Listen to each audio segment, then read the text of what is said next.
Welcome to Get Over It, the consciousness transforming podcast for exceptional 21st century living. I am going to love this show. I know you are too, and we haven't even heard it yet. But we're speaking today with Lilith Dorsey, and she is the writer of the particular book we're talking about, Water Magic, Elements of Witchcraft.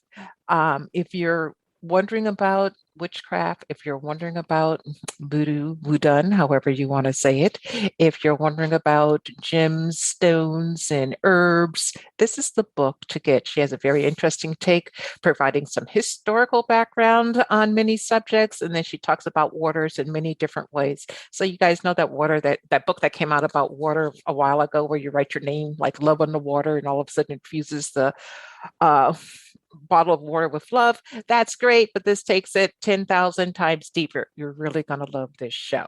Now, the information shared on Get Over It uses intuitive and pragmatic insight to help you shift your consciousness to break through the blocks and release energy that is no longer needed. Yes, we're going to help you let go of the BS that's been holding you back. But you guys know I always ask that question, are you truly ready to? And by the way, folks, BS is belief system. A bit about me for my new listeners: intuitive since birth. I'm a third generation intuitive with over 3 decades of experience supporting people to break through the blocks along their path. I'm a strategist for personal and professional transformation, revealing cutting edge information that enables you to prosper and thrive. I spent 25 successful years in corporate America as an executive sales professional, and I'm the founder of Healing Visions Ministries and the Northern California Children's Education Network, a 501c3 nonprofit. I provide consultations and healings in all areas of life that heal the mind, body, spirit connection, allowing you to live your very best life. Now, my clients tell me that I keep it real while providing them with accurate information to assist them along their journey as a spirit living a human existence. But they also say, if you really don't want to know, don't ask, Monique. My background includes a doctorate in metaphysics, Reiki master teacher, ordained minister, and clinical hypnotherapist. So whether you are stressed, depressed, or possessed, I can help. Find out more about me and the services I offer. Go to my website, and that's MoniqueChapman.com. And I invite you to like me on Facebook and follow me on Twitter and LinkedIn. My guest today, Lilith Dorsey, holds a master's degree, and she comes from many magical traditions. Her traditional education focused on plant science, anthropology, and film at URI, NYU, and the University of London. And their magical training and her magical training includes initiation in, she told me how to say this, and I'm going to screw it up, Lukumi. Is that right? Yes. Yes, Yes. yay! Haitian Voodoo and New Orleans Voodoo. She is also a Voodoo priestess and has been doing magic since 1991 for her patrons. She's written a documentary that I'm going to let her talk to you about, and she's also the choreographer and lead performer for Dr. John's Night Tripper Voodoo show. And guys, if you haven't checked it out, you need to. She's written many books on the subject, and we'll talk about those a little bit later. And her website is lilithdorsey.com, LILITHDORSEY.com. Welcome, Lilith. Oh, thank you so much for having me on, Monique. This is such a joy. I'm so excited about talking to you today. Thank you. I am so glad to have you on. The book is absolutely wonderful, Water Magic. Why water magic at this time?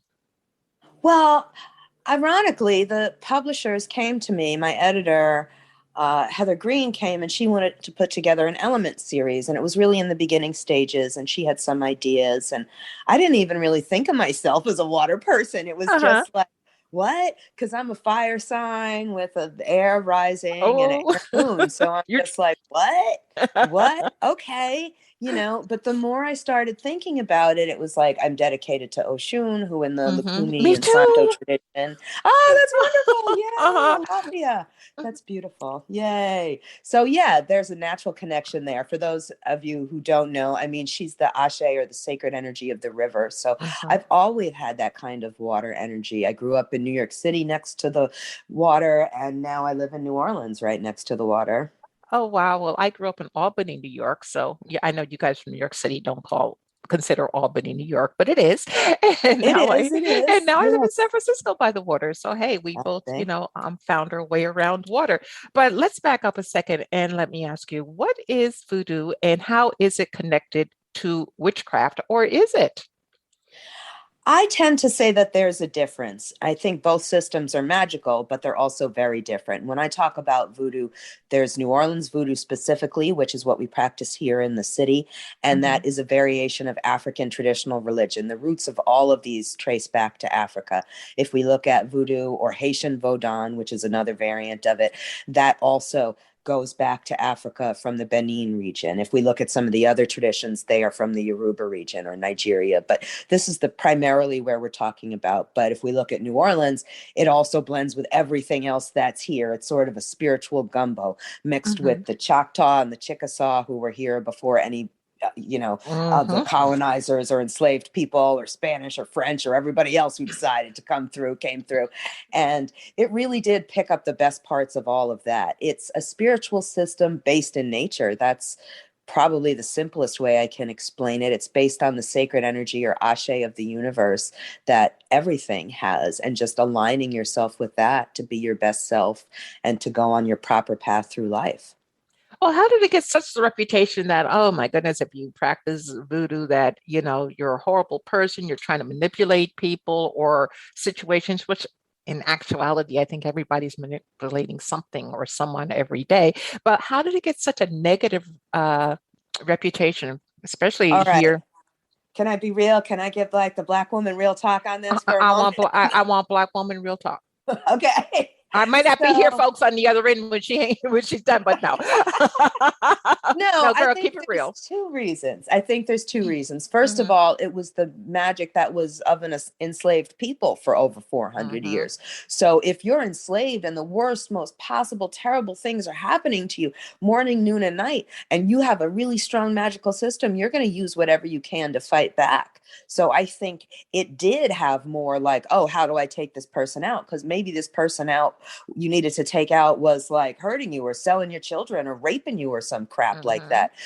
So you're going to develop some strong stuff like that. And yes, we do have that, but that's not what we choose to practice on a day-to-day basis, and that's not what the focus of it is. The focus is really on ancestors and a history of their religion.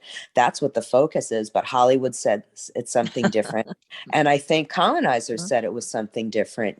For so many years enslaved people, they weren't allowed to have any books except the Bible. So Hmm. how are we going to still have a magical system? And that's where you get things like hoodoo and a lot of the Southern folk traditions where it did grow up without having the same kind of history and connection to Africa that they were allowed to have in Haiti, which was a free colony. It had its own problems, but they did Hmm. allow people to go back. Cuba allowed people to go back to Nigeria from the very beginning. So Hmm. that has a more formalized system, whereas voodoo and hoodoo, especially in the southern United States, are more free form, I think, is what I'm going to say. Okay. Well, it's interesting that, it's associated with the negativity of it for a while was associated with any and everything Black. But if someone who was outside of the Black genre came up and they wanted something done, the first thing they did was seek out a Black person to help them out. I mean, to me, it's just like really amazing how people just think that we're so powerful, which we are, but that we just want to do negative to, any and everybody, take this person out for whatever reason.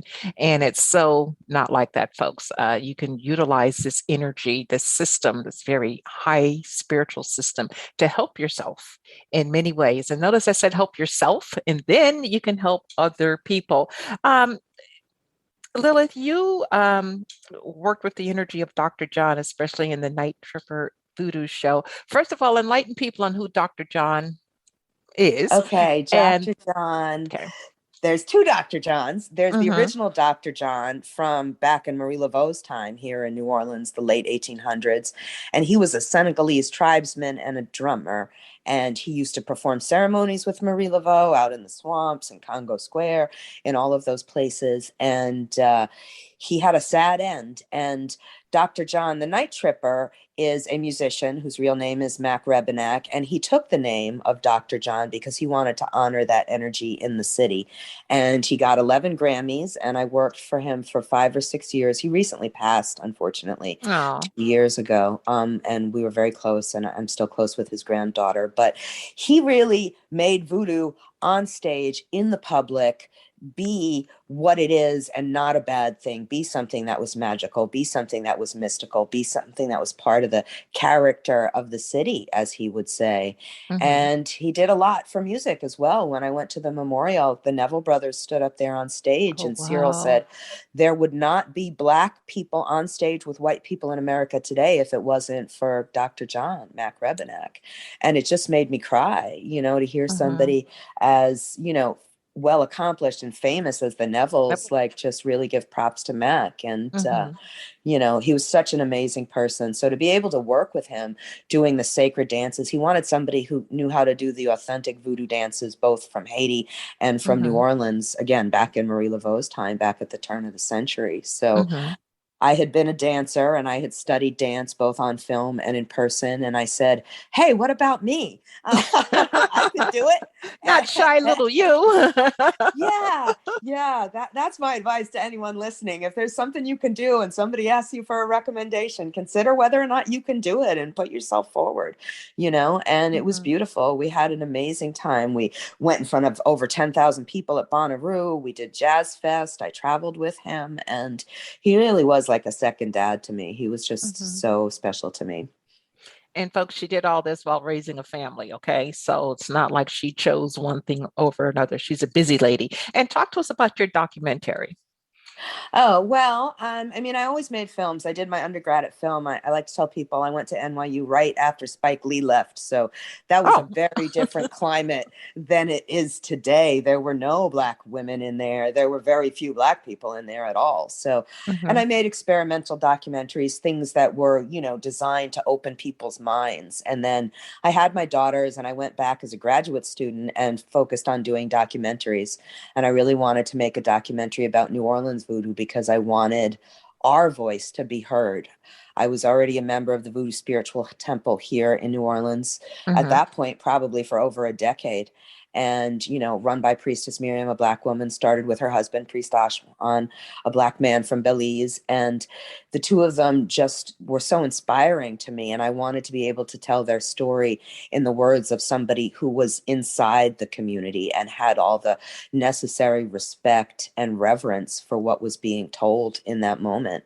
Mm-hmm. And that's why I went back to school, and I had to fight with NYU. I have a great story where I almost lost the tripod in the airport, and Uh-oh. while I was on the plane with Jodie Foster, and it was crazy. And I thought nobody was ever going to be able to check out a tripod again. They were like very angry. If you can imagine how angry a Mm-hmm. big institution like NYU gets when you lose $1,000 tripod. Yeah. Just work it over, honey. Come up with the money. So I had a few days of praying and searching and calling the people at the airport, and eventually they found it. So Mm-hmm. yes, yes. So, but yeah, I really just wanted to tell that story, and it was something that was so important to me. And ironically, since we're talking about my book, Water Magic, I called the documentary Bodies of Water, and I shot Mm-hmm. it the year before Katrina happened. Oh. So, and it was all about the connection that the religion has to the water in Mm-hmm. New Orleans, and also how the water shapes the character of the religion wherever it goes, be it New York City or Cuba or Jamaica or Belize or wherever. It's influenced by that water because water is so powerful and so strong wherever you go. Yes, it is. And it's very interesting that right now the East Coast of the United States is being deluged with water. And here I am in California, and it's like, please give us a drop. So it's very Yes. interesting to watch the energy. Now, is that um, energy itself of having too much water and then not enough? Is that spirit trying to speak to us in some way? A lot of the African traditional religions really believe that water has to do with the underworld, and not just, African tradition, for all over the world. And I talk about this in the book. So for me, I do think it is a response in some way to this energies of the dead, the energies of the ancestors speaking to us to really, I know this is going to sound cliche, but it's also true. We have to take care of our planet, Hmm. and I think that they're trying to get that message across to us that we really need to start looking at these things. We've ignored it for so long. Hmm. Now, in your book, Water Magic, you talk about working with one of my favorite things on earth, and that's gemstones. And you also share at great length what types of gemstones should never be immersed in water. Because some people say, "I'll just throw them in and put some salt on it, and it'll clear out everything." And you're like, "No." So, talk to us about how we can work with the energy of water in gemstones and possibly an elixir or two. Well, they make these wonderful bottles now that you can get where you can put the gemstones in a sort of cylinder that drops down into the thing. Mm-hmm. So it's not actually touching the water. And I think that's a great way of doing it, and a great way where you can, you don't necessarily have to worry about, oh, is this thing going to interfere? They also have plenty of people who've done the work for you and made the preparations. I remember getting some 20 or 30 years ago when it was new and it was amazing. It was like, oh my gosh, I'm drinking this stuff. Like, but I'm really big on magical baths and magical floor washes too, so Hmm. that's not necessarily something that you're going to be ingesting and drinking. Your bath, obviously you don't want it to be on your skin if it's toxic, but you could put your favorite crystal on the edge of the bathtub. That'll infuse the water, or the edge, or outside your shower when you're taking a shower. Both those things are possible. I Hmm. know a lot of us have favorite crystals that we use, and I have so many favorite crystals around here, hundreds. So it's something that I use very often, and Hmm. it's something that it speaks to me on a deep level, that I can have this thing for transformation, and it helps me. And we've seen science over time too, things like lithium and things like that actually turned into medications Hmm. from stones, so they really do have a healing power. Yeah. And that's something I wanted to highlight, that yes, maybe you're not used to working with water the same way I'm not 100%, always used to working with water, but I am used to working with stones. So I can access that water energy through certain stones like Mhm. turquoise, or, some of the other watery ones that people use to represent that energy. Okay. And talk to us a bit about, you mentioned that the spiritual bath. Some people think that a spiritual bath is just for getting rid of negative energy, but you can use a spiritual bath in many ways, along with the floor washes. So, how can we use a spiritual bath to help us heal the physical, mental, and emotional that we're not necessarily even aware of that we're going through something? I think it's great. I think this is one of these times where folklore and also science have proven exactly what we knew as magical people all along. Something like putting Epsom salts into your bath, that will drain out toxins, but it'll also drain out negativity. And it's something that people have been using for over 100 years. My great grandmother used Epsom salts, Hmm. so yes, it can be fancy, and you can buy fancy preparations and have it infused with oils and things like that, or have your own special oils that you really like and infuse it with that and put that into the bathtub.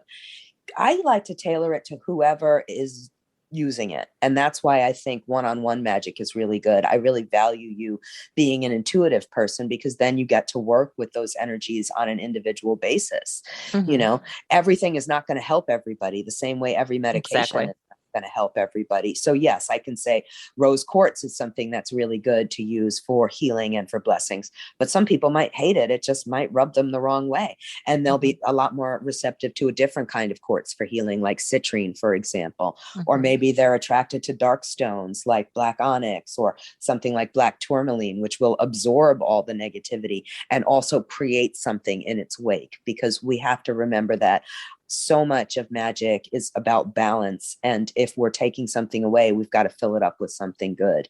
And I think that this is something to be mindful of when you're doing any kind of thing, a floor wash or a blessing. And the ATR is usually what we do is we'll do something for cleansing, and then we'll do something for blessing right afterwards. And it Okay. doesn't have to be gigantic. It could be, I like to have a spray bottle. So Hmm. that way I can just spray the doors, spray the doormats, spray the bed, those kinds of things. Okay. Yeah, Yeah. that works out pretty good. And quite easy. It's like, say you're a person for whatever reason you can't get into a bath. Can you utilize this in a shower or even soaking your feet in a tub of water with all of the ingredients? Oh, most certainly. Definitely. I like to recommend people, if they're just going to be doing their feet, that they do their feet and then both their hands for a few minutes, because that way, everywhere they walk and everything they touch will be influenced by this. But Okay. when I was living in the city, I lived in an apartment, and for some reason, I never saw the bathroom before I rented it. So I Hmm. spent 11 years in an apartment without a tub, and I would get a Oh. big tub and crawl into it with all the herbs and crystals and, holy water and rose water and all of that Hmm. when I needed to. It was Okay. ridiculous.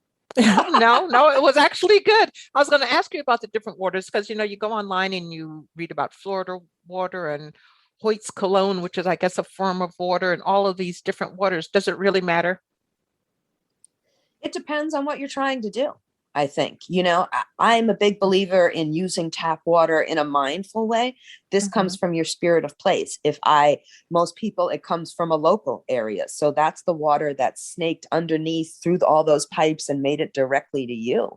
So that's the water that has all the magic, specifically picked up for you along the way, all the energy and everything like that. But when you're trying to do something that's a little bit simpler or more complicated, rather, you might want to use something. A lot of people like to use holy water. You can get Hmm. holy water from a church, or sometimes, if you're from a different system, I've gotten holy water from Hindu temples, or holy water from, people that were Wiccan or Hmm. practiced witchcraft, and just got them to bless the water in a magical way. My priest likes to bless it by throwing it up in the air, which puts it in the realm of the ancestors and the spirits, and then Uh-huh. catching it. Oh, that's cool. I love that. I just Yeah. love that. Yeah. I got chills on that one, folks. So, Yeah. that's one for you guys to pay attention to. But, the one thing we're all told by whomever that's in authority with health, drink water, drink water. You don't drink enough water. So, of course, we need to up our water intake, but can we ingest certain gym waters or herbal infused waters to accelerate any healing or to maybe even get rid of some energy that we don't want? Definitely. I would explore, like I said, if you have one that you really love and you're thinking about putting it in water, check it out. There are ones that are safer. There's ones that are less safe. There are ones that are already made. So I would definitely Hmm. suggest those kinds of things.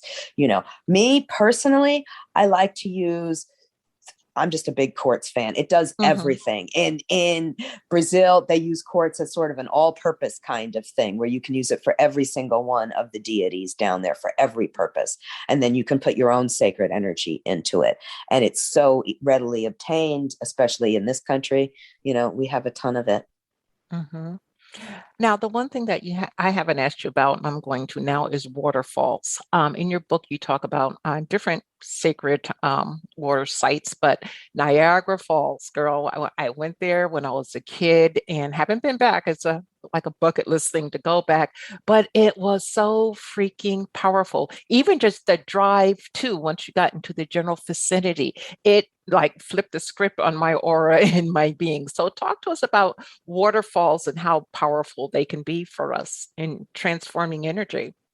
It's so immensely powerful. We're coming up on the middle of July, which is the time where everybody travels to the sacred waterfalls at Sado in Haiti. And this is like a pilgrimage that everybody makes for healing over Hmm. the 3 days from the 14th to the 16th. And it's something that they've done for hundreds of years. And it's sort of a reclaiming, because there was a sacred tree there that the Catholics tried to suppress and cut down. And then even more people went out and they decided to make their magic there. And it really became this healing and transformational site. But we can certainly see the healing power of things like Niagara. It was such an honor for me in the book to have my dear friend, Witch Dr. Utu, write a passage. They have a sacred men's drum group up there in the Niagara Hmm. region. They've been in place there for over 20 years. They have a temple at the end of the Underground Railroad. So there's all that sacred energy of Niagara and all the people that lived there, from the indigenous people with the Maids of the Mist and all those legends coming Mm-hmm. up through modern time, and how it's just such a powerful site. And it allows for transformation because it really is a site of in between. You know what I mean? When you see Mm-hmm. it, that was the thing that surprised me so much the first time when I rolled up on the American side. It looks like you don't really know something is coming. And then, Mm-hmm. Bam. what? What? That was coming? You Mm-hmm. know, the immensity of it and the Mm-hmm. beauty is so powerful, so powerful. And there's so many. Go ahead. I'm sorry. Oh, I was going to say there's so many. That was one of the beautiful things about writing the book. I got to research like Snoqualmie Falls up in the Pacific Northwest and Mm-hmm. how they have their own native legends in the area about, again, how this is a site of power and transformation and love in so many ways too, which I find interesting because, again, when we look at Sado and Haiti, that has in a large part to do with Urzuli, the Loa of love down there, the one who's in charge of emotions and feeling. Mm-hmm. And a lot of that is echoed in some of these different sites around the world. Mm-hmm. And folks, get out there, explore, go do, and pay attention because water is necessary. Our bodies are composed of what, 90% water, so it's kind of a necessary thing. Now, Lilith, when we go to your website, lilithdorsey.com, they're gonna see your beautiful face smiling so nicely, and tell us about your other books. Give us a synopsis of your other books that you've written. Okay, well, my first book was Voodoo and Afro-Caribbean Paganism, which has just been re-released and Oh, retitled congratulations. Voodoo and African Traditional Religion. So I'm so excited about that. I really rewrote the whole thing. My godson opened it the other day and he's like, this is a completely different book. And I'm like, yes, it is. I rewrote every single chapter. There's a new chapter in there about protest and protection that I wrote in the wake of George Floyd and Breonna Taylor and the protests and the protection that we need today. So that's really special to me. And also, I have my best-selling book, Orisha's Goddesses and Voodoo Queens, which I never thought I would sell a best-selling book. So that's amazing to Yay. me. And that book is wonderful, folks. I bought that book way before I knew I was going to like have this interview or even engage with this person. Fabulous. Go on. Well, yeah, that's the book I really wanted to write. It's an ode to the divine feminine. I wrote it for my daughters because they told us everything African was bad and everything feminine was bad. And I knew that wasn't true. And when my daughter got to college, her anthro professor brought the book up to her and was like, "Is this your mom?" And she was like, "Yes." And I was so happy. I was just so happy. Mhm. So that was beautiful to me. And then I also have my book, Love Magic, which people Mhm. can get if they want to do anything about that. And I have 2 ebooks, 55 Ways to Connect to Goddess, and I have a cookbook, the African American Ritual Cookbook, that people can get. Oh, absolutely love it. And I saw something, I can't find it now that I'm talking to you, but I found someplace that you have something coming right up, some type of ceremony. Um, I have, let's see, goodness. what's the next thing that I have? I have 2 events coming up. I have Hex Fest in person in August here in New Orleans. And then I Mhm. have an Earth Warriors event coming up in the end of September in Ohio. Both of those are wonderful events. I've gone for years. I highly recommend them. Okay. And are you taking on new clients currently? Always. I'm always taking on reading clients, Uh-huh. and I'm also taking on students. And people usually have to get a reading first to see what the best way is to proceed. But Mhm. that's what I recommend. Just check out my website and you can find out information on how to do that. Okay. And folks, she also has a blog on her website, and there's a lot of information there. And, take a few moments, okay, because you're worth it. Invest that time, take a few moments and explore because you're going to like what you see. And if you just look at her face, you see the energy, you see she's pure. She's a lady who walks her talk. Okay. And she's not afraid to call you on your BS either. And that's bullshit. Okay. So, if her energy appeals to you, check her out because I truly enjoyed her book, Orisha's Goddesses and Voodoo. And then the Water Magic book is definitely a keeper on my shelf. And you guys know I get, 40, 50 books across my desk each week. I can't keep them all. Okay. But she is definitely a keeper. Lilith, what words of wisdom or pearl of wisdom would you like to leave with our audience today? I'll say what my grandfather used to say: keep scratching. That was his advice. Okay. I think that's great advice. Uh-huh. Keep scratching, everybody. That's sometimes what we have to do in order to get where we need to be. So just ashe and blessings. And thank you so much, Monique, for having me on today. This is wonderful. Oh, thank you for agreeing to be on. I'm truly honored myself. And yes, folks, keep scratching, because you don't know what you're going to unearth if you keep on scratching. So thank you so much, Lilith, for your time today. I greatly appreciate it. And thank you to the audience for being with us as we collectively get over it. And remember that the most important choice that you can make is what you choose to make important. Consider making the masterful choice of connecting with your ancestors. Abundant blessings, light, and love to all. Agape.